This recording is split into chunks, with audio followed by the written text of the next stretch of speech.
And we're live from a room next to my bathroom in my basement. This is My Worst Holiday, a podcast about your worst wedding, funeral, bachelor party, bachelorette party, or whatever story is funny after the fact. It doesn't even have to be a holiday. And today, we have a very special guest. We have Mr. Brian Snow. Brian, say hello. What's up, Doc? You're despicable. Fluffer and fuckatash. I'm finally here. Oh, I thought. Shut up, you stupid bird. Well, people call this guy the snowman, the man of 500,000 voices, although 499,000 of them is not present right now. Get out of the way. I'm taking over here. Anthony, no, you're not. See, this guy has all the rainbow shirt because his partner gave it to him. And Porky, yes, get out the way. Yes, sir. This guy cites his Bud and Porky Pig, or I wonder if they're a couple. It's like you give it to. Oh, I'm gonna give it to you. Good.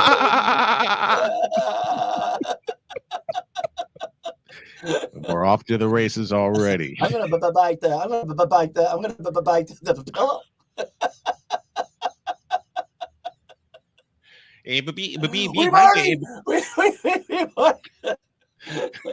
God, Mel Blanc right now is going, shut the fuck up. Like it's like no, Mel Blanc's enjoying this. I know, he's awesome. He was awesome. Mel Blanc's enjoying this. And Mel Blanc's is one of my vocal heroes. Oh yeah, I love him. I need to hook you up with Sam Klossman too, because he's just fantastic. Oh man, he's so. If the both of us were on the same, if the both of us were on the same show, the voices wouldn't stop coming. All right.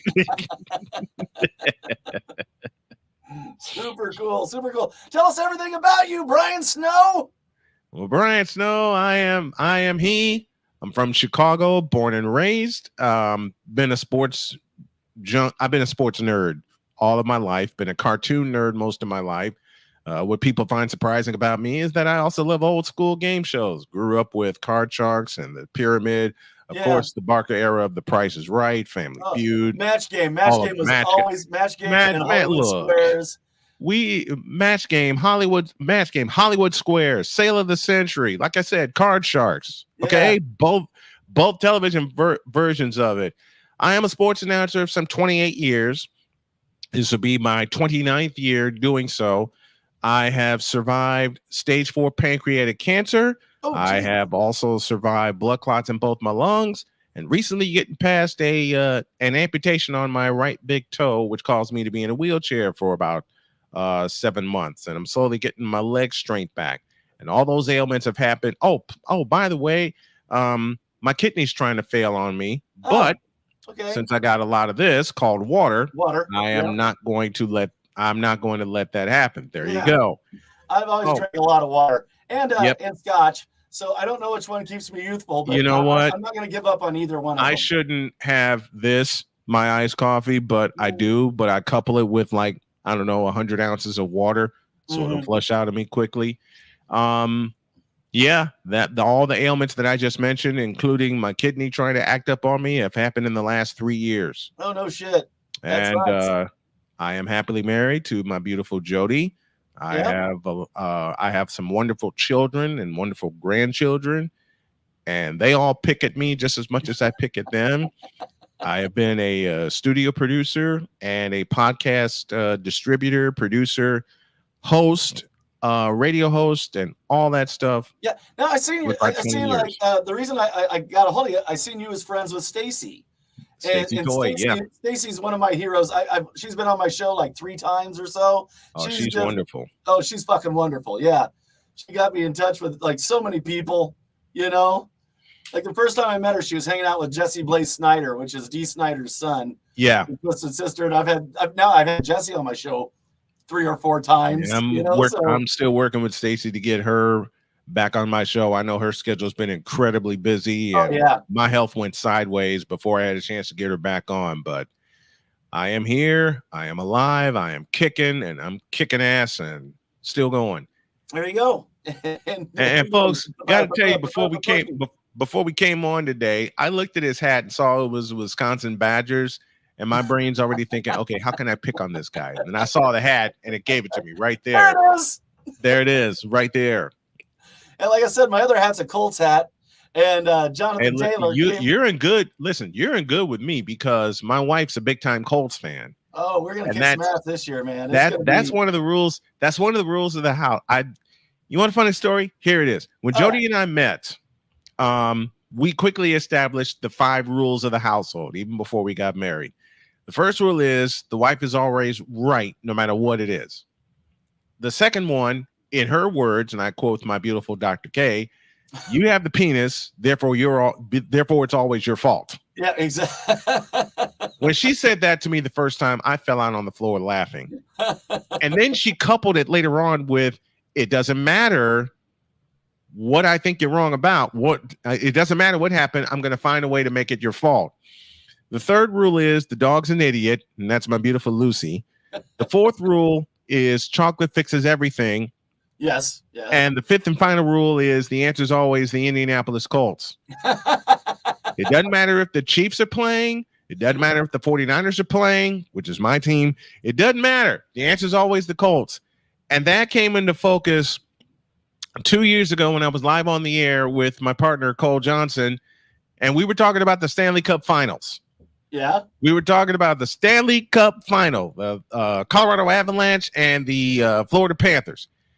And before Cole could complete the question, and he said, who do you think is going to win the Stanley Cup Final? And before I could say Colorado Avalanche, my wife walks behind me as she's heading out the door and going, the answer is always the Colts. Indianapolis Colts, right. The entire audience fell completely out laughing. And that is how they got to know Jody and her quick wit and sense of humor.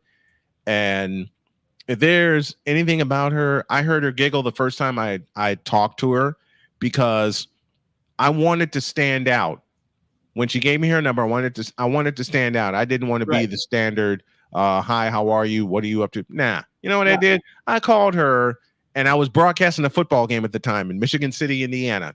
Mm-hmm. I called her, and I thought, okay, this is going to stand out. I opened the phone and I put it in my ear.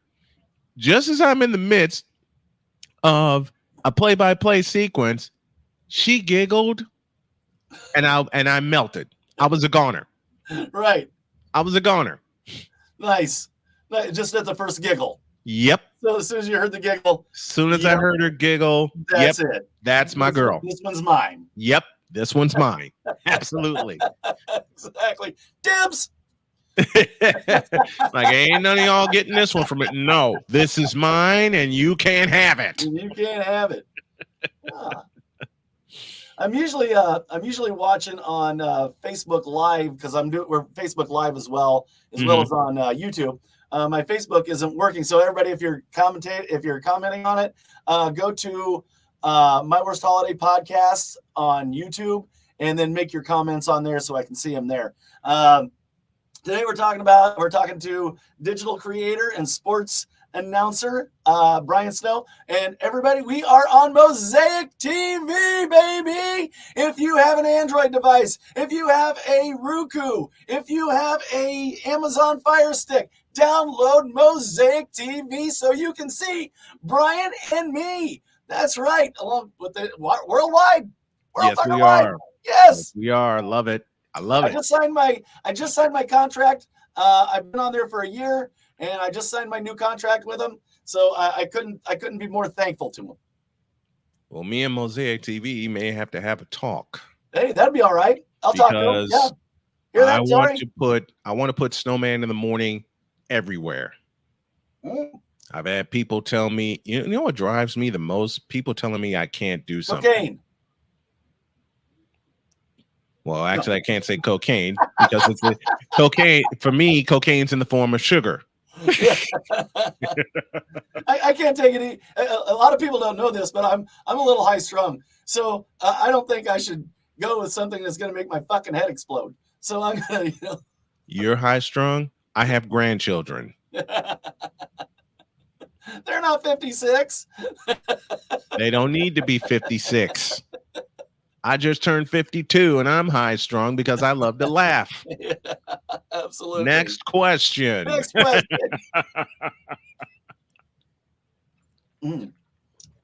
So, who all of you announced for? And you said you were at Chicago. What stadium or what event were you at? Go ahead. Well, I started at Chicago State University in 1995 off of an idea because a friend of mine checked out a camera from the video department, and I asked him, "Can you attach a microphone to that?" And he said, "Sure. What do you have in mind?" And apparently, according to Kevin, there was this evil smile on my face. So when we got to the gym, we got permission to go up on the track and broadcast. He set up the camera, he set up the tripod, and in honor of my hero, the late great Jim Durham, Jim Durham and Johnny Kerr, which got it started for me, I did my first game with nothing but a roster. And then after the game, we went downstairs because I said there was a fellow, they were playing Northern Illinois, and they had a fellow by the name of TJ Lux as the starting center. He was a freshman. Mm-hmm. And I said TJ Lux had 26 points and 14 rebounds. And Kevin looked at me and said, "How do you know that number?" I said, "Kevin, I don't fucking know. I'm making numbers up as I go along here. We got to sound as official as I can." So Bill Baker, who just recently retired as the voice of Northern Illinois and as a very dear friend of ours, gave us the score sheet. And I looked at Kevin and he looked at me. And I said, "Kevin, would you read that, please?" He says, TJ Lux, 26 points, 14 rebounds. Again, I looked at Kevin and he looked at me and we're both going, "What the fuck?" I got that right? Since then, we created a monster. That's awesome. That's fantastic. And you've been sports announcing for how many years? 20. This will be my 29th year. 29th year. God, almost there. Almost to 30. You're almost to 30. And I got a big celebration for number 30. I couldn't celebrate number 25 because of COVID. And then I got diagnosed with cancer and all that went sideways. Yeah, each year I did at least one game. So it counts. So according to my wife, if I do one game a year, it counts. And I've been involved in that year. So we're up to 29 right now. And I'm warming up for a great season. Awesome. Fantastic. That's super cool. All right. Hit us with a story. What do you got? Okay. There's so many to choose from. When I was at Chicago State, they had bought a brand new public address system. And I was the PA announcer for women's basketball and the play-by-play announcer for men's basketball. Mm-hmm. So they wanted me to test the system. And they had a wireless microphone. So I took the microphone and I'm going all the way up and around the gym and testing everything. And when I tried to come back downstairs, it was at that moment I had forgotten I had chugged a cold 24-ounce Pepsi. Because before I could say one, there was a tremendous burp. I was red-faced as ever. Just rattling the wall. Look, I shook the foundation of that gym with that belch. And I'm thinking, all right, my ass is kicked and my ass is fired for sure. Right. I go in, everybody at the press table is cracking up laughing, which made me feel good because I started laughing. The athletic director pulled me aside and said, "How long ago did you drink that?" About 20 minutes. And he said, "Did you at least drink it slow?" "No, sir. I was thirsty." And that's when he gave me the advice to have water with me, necessary. Right, exactly. Yeah. But there's that one, and then there's so many there's so many I could tell you. When I was covering Marist High School in 2012, the night before, I went downtown and I said, I'm getting away from my mom's house. I need the peace and quiet. Right. At the last second, I got a call from my friend Jim, and he said, you want to cover the Marist Regional tomorrow? They're playing the 6th rated team in the nation, in the state, in Curie High School. All right, you're on. I'm downtown. I got some, and I'm dead asleep. I woke up the next day and I realized I didn't have any money to get back to the South Side. And I'm going, now what? I didn't know what to do. I called Jim. I called everybody I could think of. I'm like, I need some help, and I need it fast. Right. And Jim said, I don't know what to do either. We got you slated for this game. Fuck. And just when true story, just as I'm in the L station at Jackson and State, begging people for a little bus fare, I reach into my wallet and I have a bus card that's loaded with $15 on there. Oh, nice. What? Yeah. I used it and raced downstairs. I called Jim on the fly when I got to 95th Street. I said, Jim, I'm on my way to Marist right now. The game is covered. Right. And he said, man, you had me sweating. And you don't know what sweating is. Yeah. So I get there. I get to Marist. The game was wild. And it wound up going down to the wire. I was there for the call for my buddy Lexus Williams, who I affectionately called Hot Rod Williams. Thank you, Cleveland Cavaliers, for that old nickname. Okay. And he hit the game-winning shot, and I lost my mind. Oh, yeah. I screamed into the microphone. I didn't realize what the hell went on. That Saturday was peaceful. I got to sleep. That Sunday was peaceful all the way up until 9 o'clock when I got a message from Awful Announcing and said, we're doing a story on your call and it's going viral. Right. I'm thinking, yeah, whatever. 2 hours later, get another notification. This thing's about to take off. Yeah, whatever. I go to sleep, wake up the next day, and there's a notification from High School Cube in my email telling me, Brian, your call's headed to ESPN. Yeah, right. What the fuck ever. Right. And before I could close my eyes, I sat straight up, went to my desk, and I said, it's what? It's going to ESPN. And that is when my phone went crazy. It went bug fuck. Yeah. It went butt fuck, bum fuck crazy. Radio stations all over the country calling me. I appeared on Boomer and Carton, from Boomer and Carton in New York to WSCR in my hometown, all the way out to Seattle. Fuck a Boomer. It took off. It took off. So I'm thinking, okay, there's my 15 minutes. Now I can get back to doing what I do. Right. Wrong. That following Wednesday, Marist played the 4th rated team in the state in Bogan. Marist was down 15 with 2.5 minutes left, and my brain starts to calm down. Mm-hmm. Thinking, okay, this is it. They had their run. It was great. I had my viral call, and it happened again. These kids, and I love them so very much, raced back from 15 down, got the tying score on a steal and layup, which had me utter the now infamous phrase, "It ain't midnight yet, y'all." And the internet went crazy again. Again. Well, now they're watching. They're watching you. That Thursday, after I had a chance to regain my voice and calm down, I get a message from the producer of the legendary Dan Patrick Show. And his message was the following, quote, "You are coming on to our show at 10:30 Central Time, and we ain't taking no for an answer.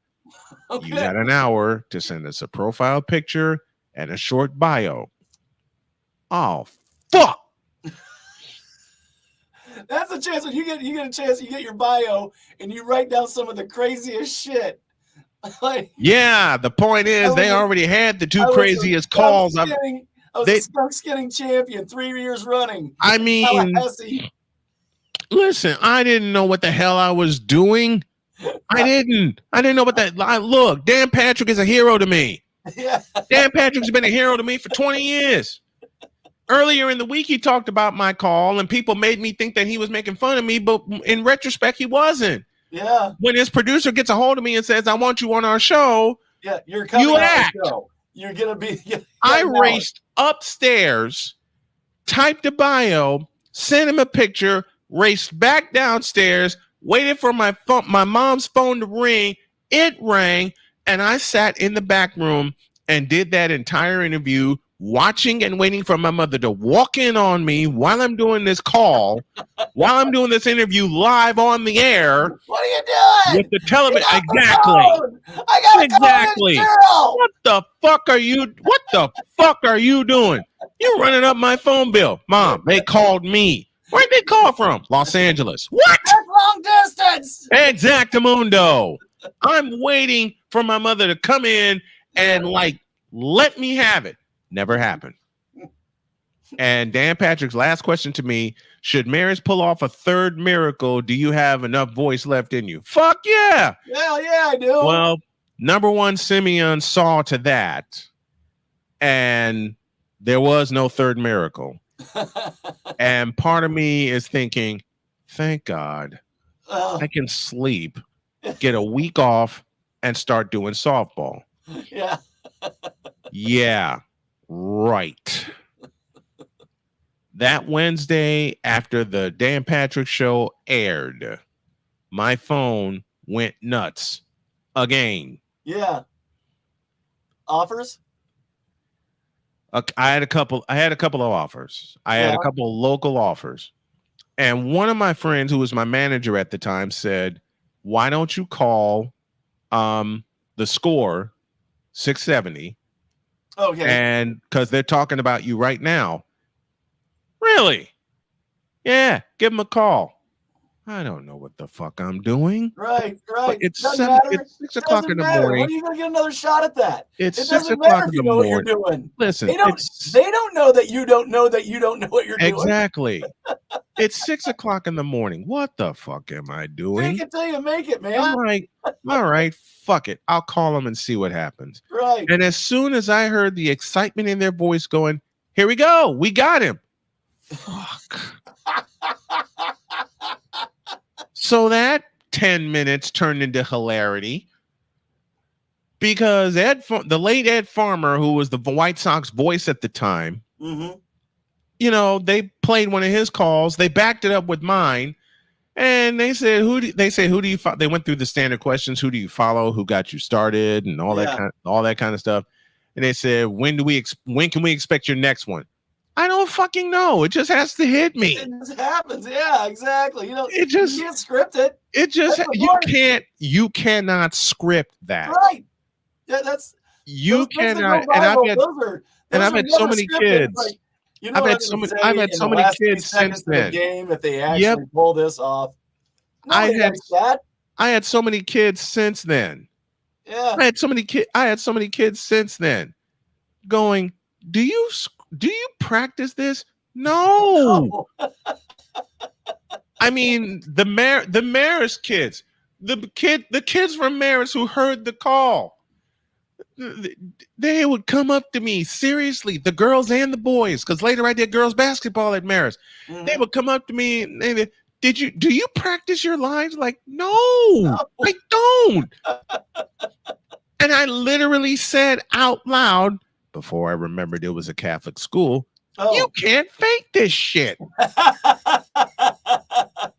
Teacher behind me falls out laughing. You can't fake this shit. If anybody who has been a play-by-play announcer, even for a year, especially when you do the radio call, you can't fake this shit. It's intense, especially when you're in the midst of a close game. Right. and you see the team that you follow, which is why I love following one team all the way through the season, and you see your team come back from 15 down to not only tie the game, but win it in overtime. And I get Gene Nolan, who's a very dear friend and was the coach at the time, on for a post-game interview. I get a tap on the shoulder after the game, and they said, "We set a record." What kind of record? Brian, we had a record number of people watching your broadcast. Say that again. Sweet. You know, on Tuesday when you had the two best teams, Simeon and Whitney Young, and you expected that to be a barn burner and produce the best. Yes, I remember. Yeah, I'm familiar. You blew that out of the water. What? How? Yeah. How in the blue hell did I do that? Well, we had 1,100 for Simeon and Whitney Young, 1,100 viewers. Mm-hmm. Okay. We had 3 times that for this one. Don't fuck with me. We're not. No. And I'm like, look, don't fuck with me like that. We're not. We're totally serious. So what can you bring us Friday? I don't fucking know. The same thing that I brought you today. We're playing the number 1 team in the state. And I said we're, as in I'm doing this for Marist, but when I was actually supposed to be a neutral voice for High School Cube. Yeah, no, the kids wouldn't let it happen. I mean, they were tagging me and all kinds of stuff online. You are our voice. Fuck. Now what? And Simeon had a player at the time by the name of Jabari Parker, who I've done many a game for in Chicago. Jabari comes up to me and he goes, "Are you going to have a good one tonight? You give me a couple of good slams and maybe." Yeah. It was so crazy. That Friday night, security had to let me in before the kids got let in. Really? I had to go through a different entrance. I've never been through that before in 20 plus years. Ever. This is all just happened to you. This just happened within 5 days. Okay, the Marist game, the game at Marist, I beg your pardon. The game at Marist, it was cool. Okay, let everybody let in, and the folks at Marist recognized me because I covered a school right up the street from them at Brother Rice, and the kids were friendly rivals. The kids knew me, the parents knew me from both schools. Everything was fine. I'm thinking, okay, this is gonna be cool. They had to let me in a side door at Argo High School the night of the sectional championship with Simeon and Marist. Wow. They had to let me. In fact, they had to do it both. They had to do it both for the Marist Bogan game, and they had to do it for Marist and Simeon, because these are kids. That gym can seat about 7,000, and they feared I was going to get mobbed. Yeah. They had a cutout of my face. One of my good friends had a cutout of my face while I was walking up. You remember the company Fathead? Yeah. There you go. That's how they made it. Please sign this. No problem. I signed it. More kids come up. Sign this. Sign this. And then a security guard taps me on the shoulder. "Sir, we have to get you in and get set up." And this is before the Bogan game. Right. Like I said, 6,500 to 7,000 people can fit in that joint. Right. And I'm going, what the hell's going to happen tonight? Yeah. And then the second Marist miracle happened. I'm out of voice.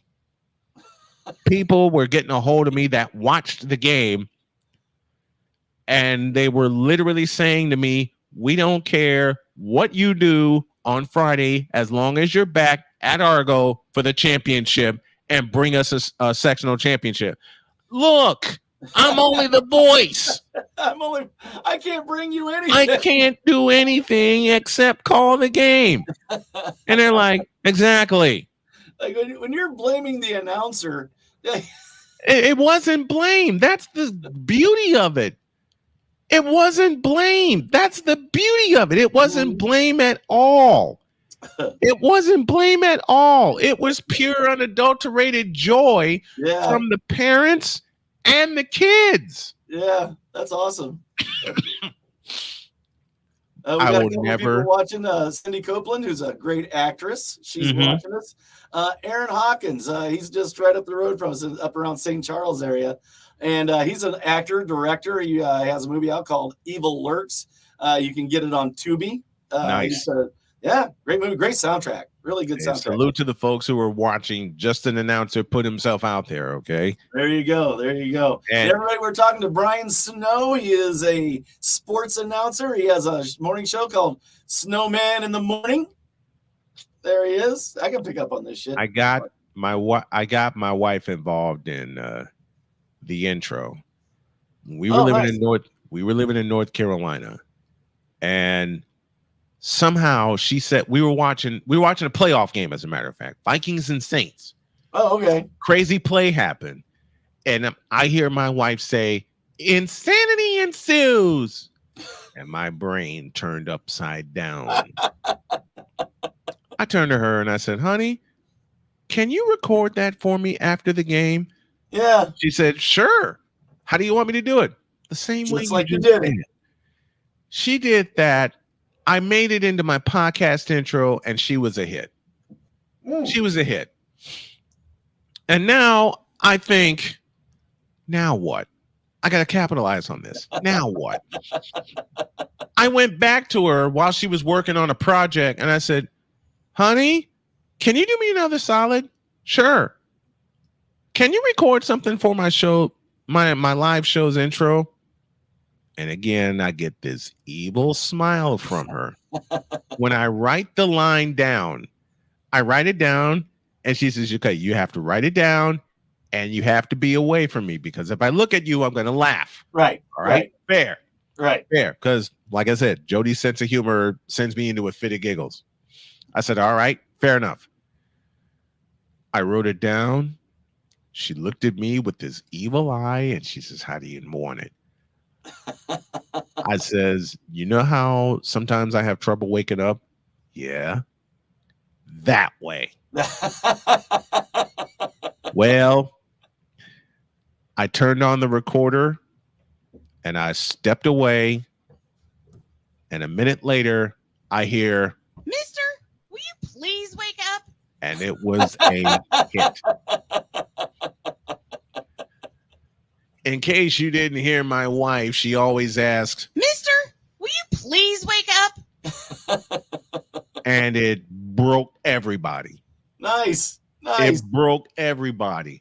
So much so that my executive producer, Cole Johnson, very dear brother, very dear friend, worked it into the intro. And I played it for Jody, and she's dying laughing. Nice.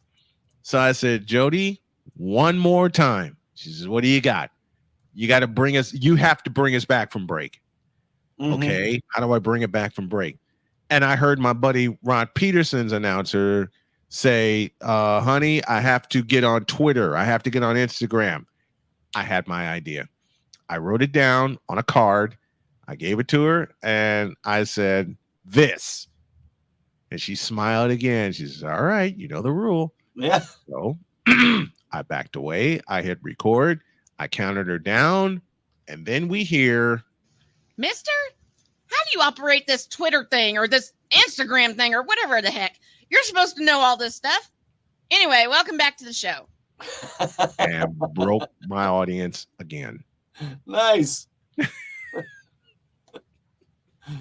She's got great inflection in her voice. And a Southern twang that makes me melt. She's originally from Indiana, all right? She's a 9th generation Hoosier, but she lived here in Southern Indiana most of her life. So that twang comes out. Mm-hmm. And when that twang comes out, I melt. Mm-hmm. I can't help it. I melt at my wife's voice. Nothing wrong with that. And I had to do Nothing two wrong with that at more. all. I had to do two more things for me when she did when she did this This is Snowman in the Morning. and coupled it with Welcome back to Snowman in the Morning. and Yeah. when people hear that, oh, there's a bonus one Hey, Tall Man, they're waiting for you. because she calls me tall man around the house Is that right? because I'm 6'5" and she's 5'3". Oh, So and she got that, like you said, she got that southern twang. that when that twang comes out, I'm a pool of butter. I can't help it. I am a fit of giggles and a pool of butter when her twang comes out. Fit of giggles. Is I'm that in what a fit you of- say? I'm in a fit of giggles. I like a fit of giggles. I mean, look, Dick Clark originated the phrase when he was doing his blooper show one day talking about Vicki Lawrence. Mm, And when I heard him say fit of giggles, it stuck with me. that's a So- cool line. I like it. So whenever I hear my wife's voice or my wife's laughter, I'm in a fit of giggles. And when I hear her twang come out, I'm a pool of butter. I can't help it. That is just how much Jody means to me. That's awesome. Very, very cool. So I figured out what's going on. I got the I can see my Facebook thing now because I have it on my phone. My tablet that I have up here, I always look at so I can look at it and doesn't Right. look like I'm looking at anything. Right. Connect with the internet. So I don't know what it's doing. Oh, yikes. Yeah, Don't you hate when that happens? I do. I truly do. It seems It's like the first time, but I hate it. it seems like you're here I go with the sounds again. It seems like your internet delivered a tiger uppercut to your tablet. Yeah. It's After many times of your tablet saying I'm the juggernaut, bitch. to your internet, it did that. I'm a juggernaut, bitch. That was like one of my favorite scenes out of that when she was chasing Kitty. Don't you I know don't know. who I I am? don't know if you're a big superhero nerd. Like you have to be. You're on the internet, so you have to be. You It's have to a be. rule. You have to Yep. like Star Wars. You have to like the fucking nerd stuff. It's just a law. I am a nerd by nature. Yeah. If they find out that you're I not, am a video they kick game. you out. I They am kick a your video nerd card. game nerd I am a video game nerd by nature.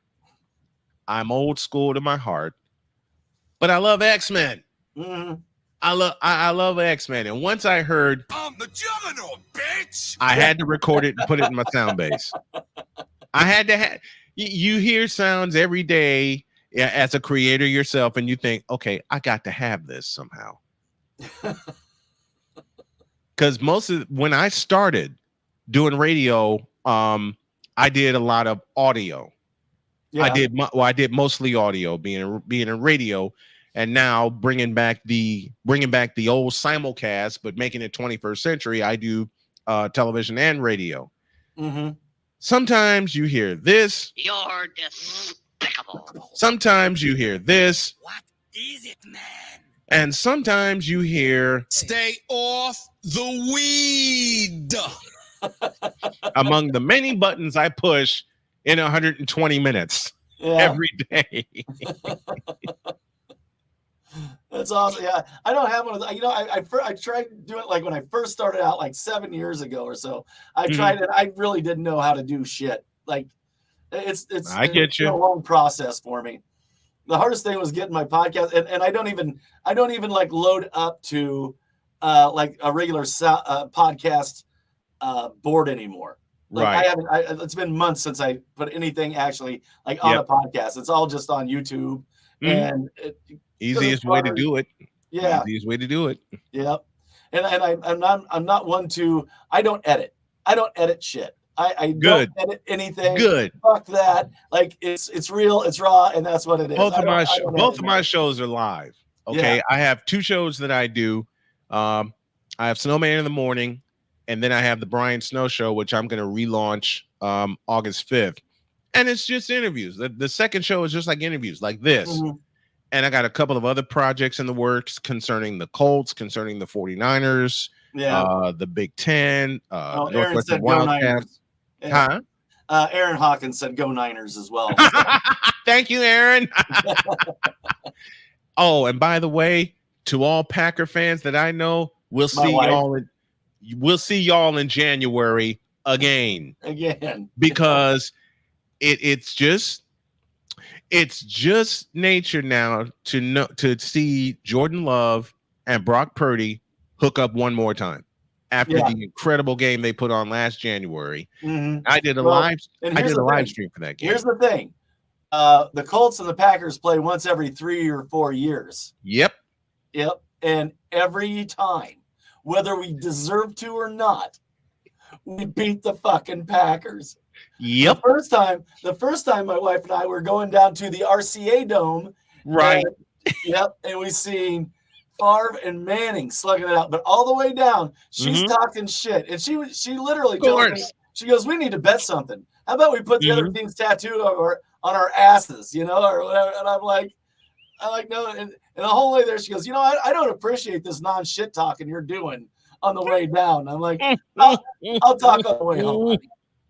And sure enough, we fucking beat them, and like all the way home, I'm just talking shit. Yep. Like, aren't you glad we didn't bet now? Yeah. Man, listen, she's at her friend's house, and their whole family's big fucking cheeseheads. and I'm at work. I worked on Sundays back then. Yeah. And I'm like, hey, I got to go home and let my dogs out. And it's getting like near the end of the game. Mm-hmm. And we bet. I can't remember what we bet. I think we bet like we had to make each other pies or some shit like that. Right. And and I'm like in front of the TV. Like this, on my hands, on my knees, with my arms raised. Yes! 2 coconut cream pies, bitch! And it was like right in front of like all her friends, all her family. It's their face, might as well be family. That like right in front of all of them, she's got me on the phone. Oh my gosh, I love it. When the Packers played the 49ers for the NFC Championship, we were in North Carolina. My wife had to go to sleep early. We both needed to go to sleep early. I couldn't because I was reporting on the 49er game. Right. I frightened my dog when Raheem Mostert scored that first touchdown, and I went crazy. My dog jumped in my lap. Like, Daddy, what's going on here? I said, baby, you're okay. It's okay. Daddy's just losing his mind right now. And I know 2 very special Packer fans, my friends Trey and Darrell. Darrell messaged me at halftime, and he said, this shit's over. I'm going to bed. Trey messaged me with, what the fuck's going on? Mm-hmm. I said, what I told you what was going to happen. We're kicking your asses. Yeah, if I want my Colts to win, all I have to do is go to bed. That's, like, hey, you're down by fucking 30, like all I got to do is go, well, I guess I'm going to go to bed. Colts win. Colts win. It's crazy. When Jody and I first got together, they had to play the Dallas Cowboys the first year we were together. And I know a lot of Cowboy fans, God bless them. And they blew up my messenger, knowing my wife, or my girlfriend, she was my girlfriend at the time, was a Colts fan. Yeah. Well, we're going to beat the hell out of the Colts, which emitted the following response from my wife when she said, no, they're not. In fact, we're shutting you out. Yeah. Jody, I'm a Colts fan. I love my Colts, and I hate the Cowboys. Fuck yeah, I'm loving this. Shut them out 23-0. There you go. We heard the first half. We listened to Matt Taylor, my good friend and the voice of the Colts, call the first half of the game. It was 13-0, and Jody and I were like, man, we could take a nap for the rest of this shit. Yeah. We did. We did. Woke up, they're doing the post-game show, and we're waiting for the final score, and we're thinking, okay, the Cowboys made a game of it. Right. And they come back from a break. So the final, Colts 23, Cowboys nothing. We shut off the radio and went, okay, let's go get a drink. We're out of here. All right, Brian, we're on about 45 minutes, which is where I try to keep it because Right. through commercials and stuff through Mosaic Yes, sir. TV. And Yes, sir. Mosaic TV, watch us on Mosaic TV. If you have a Roku device, if you have an Amazon Fire Stick, if you have an Android, download Mosaic TV and see Brian and me live just like this. And all my people down in Kentucky, love you very much. Brian, tell everybody about you, where they can find you. You got YouTube.com/@Snowman Multimedia, and look for a GoFundMe as I am disabled and trying to get back on the road and back in the booth. GoFundMe.com/Snowman Stadium Tour. Snowman Stadium Tour. And as always, you can find me on YouTube at My Worst Holiday Podcast. Go on there, click My Worst Holiday Podcast, and then click the live link at the top. I don't know why that doesn't go to the front page for some fucking reason. I don't know. But either way. And if you like a show, send them money. My Worst Holiday at patreon.com. Send me your money, motherfuckers. I love you all. And with that being said, from a room next to my bathroom in my basement, this has been My Worst Holiday. Good night, everybody. Hang out for a second, Brian.